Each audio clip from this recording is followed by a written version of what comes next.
Hey guys, it's Crystal Briefs. In this video, I'm gonna do the basics in how formations interact in mixed versus mixed comp.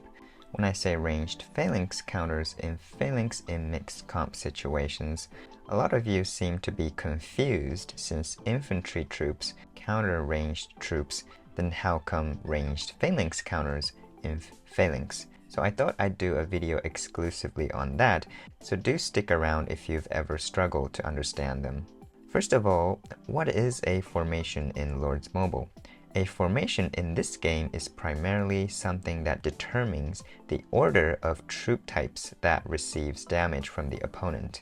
More strictly, the order of squads receiving damage. It's not something that makes your inf troop stronger, rather it just determines the initial positions of each squad in the battlefield, hence the order of receiving damage.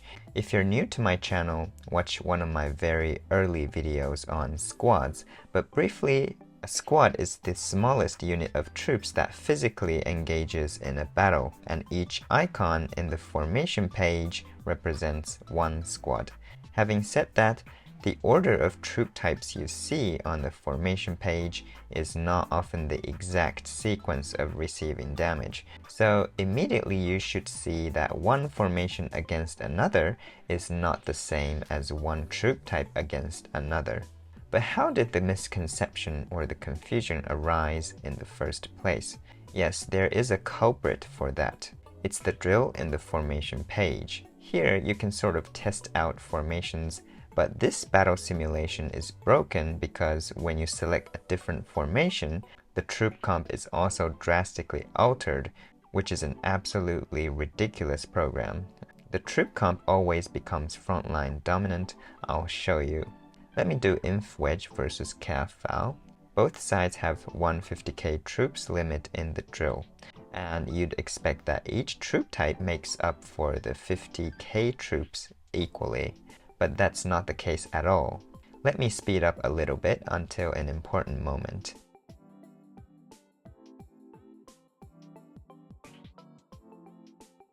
Here, just now, 2 inf squads are dead, and the leftover is exactly 100k troops on my side. So if 50k was for 2 inf squads, 4 inf squads would be 100k troops. So 100k out of 150k, which is like ridiculous 2/3 of the entire troops are infantry.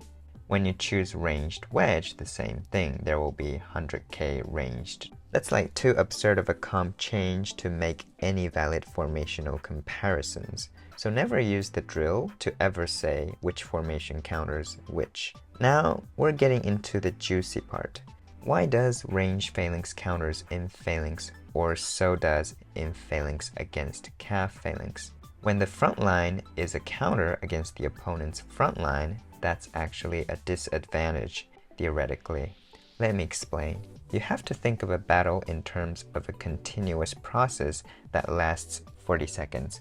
In mixed versus mixed comp, only your frontline troop type receives your damage initially, whereas all your troop types engage in attacking. So when you hit ranged phalanx with inf phalanx, your inf will initially do a lot of damage to the enemy ranged, but the opponent's got cav backline troops to do massive damage to your inf throughout, because the enemy cav count is preserved.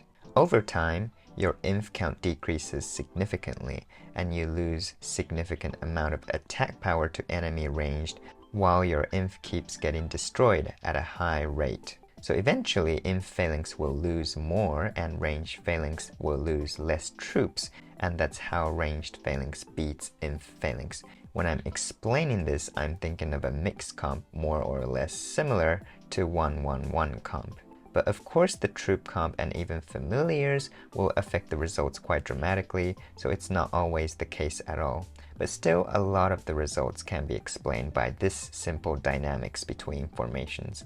And let me use a prototypical model that I built on an Excel spreadsheet to get myself crystal clear, because I'm Crystal Briefs. Never mind that. Anyway, it's an extremely simplified simulator that shows what happens between inf phalanx and ranged phalanx. Colored yellow represents inf troops, orange the cav, and green the ranged in the order of troop types in the formation chosen. And I designed this model to reflect the result every 10 seconds instead of 1 or 2 seconds of the battle to get it simpler because it's a theoretical model, which is supposed to be a simpler representation of something complicated. And in these columns in the middle, I put how much damage will be done to the opponent every 10-second round.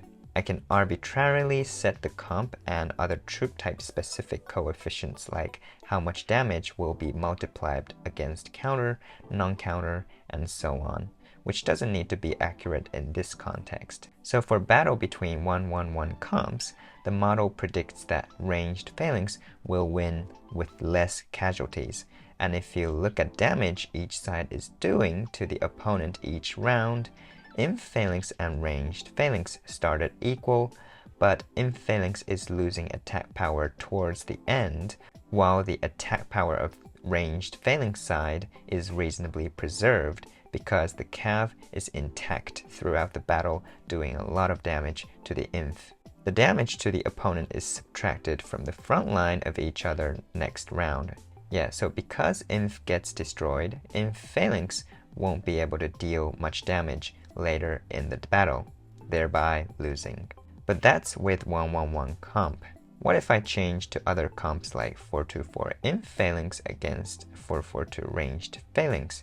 In this case, 4-2-4 Inf phalanx will win with a bit of margin since 4-4-2 lacks cav attack power enough so that ranged phalanx can be dealt with Inf phalanx. The margin will widen against 9-9-2 ranged phalanx even more, and of course heroes and familiars could widen the gap more. Now, what if I did 4-2-4 Inf phalanx against 4-2-4 ranged phalanx?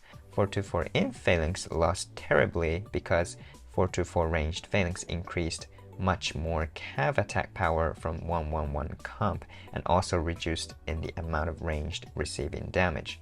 But please bear in mind that this model makes quite a lot of assumptions like all attack and HP stats are equal on both sides, and also the troop type specific properties and the positional factors on the battlefield are completely ignored. Like this model doesn't care if the ranged troops can attack from far away.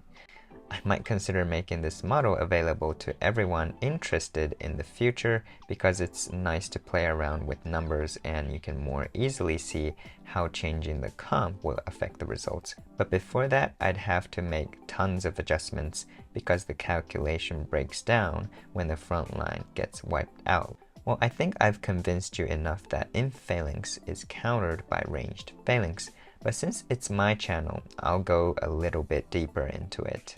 Now, if you've ever had any experience in War of Wonders, you might have realized that ranged phalanx is pretty strong. Even cav phalanx, which is supposed to be a theoretical counter, cannot sometimes beat ranged phalanx. Cav phalanx countering ranged phalanx is actually quite different from ranged phalanx countering Inf phalanx or Inf phalanx countering cav phalanx. And that's due to the troop type specific properties. We can see that in the drill. Yes, the drill would be useful in tracking the movement of each squad because the field positioning is practically identical to War of Wonders. Now, let's do ranged phalanx against cav phalanx, and I want you to pay attention to how many times our ranged attacks the enemy cav before the enemy inf reaches our front line. Don't look at the morale or the casualties. 1, 2, 3, and 4. So the enemy inf reached our ranged after the third round of our ranged attacking. After that, our ranged should start to get destroyed very fast. This is quite remarkable because this means our ranged can do 3 rounds of attack with nearly max strength to the opponent's cav. So by the time our ranged is caught by inf, significant number of enemy cavs are already destroyed. And that's the biggest reason ranged phalanx is resistant to cav phalanx to some extent. Now look at inf phalanx countering cav phalanx.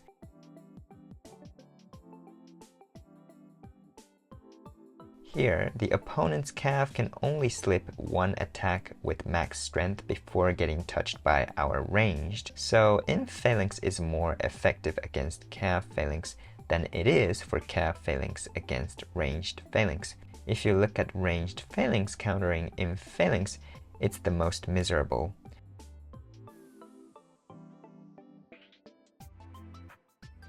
Look at that. Our cav already reached the enemy inf before even hitting our ranged, so the enemy inf can never attack our ranged with maximum strength. So ranged phalanx is a powerful counter against inf phalanx, and that's why inf phalanx is not excellent in beating 442 ranged phalanx. There will be a lot more interesting things going on with retargeting after the frontline squads get taken down, and also with wedges, but that's somewhat advanced stuff, like you'll need to be able to mentally picture how squads move around, so I'll do that when I've done enough basics. I think that's good for this video. If you want to learn more about this kind of stuff, be sure to subscribe and help my channel grow. Thanks a lot for watching, and see you later.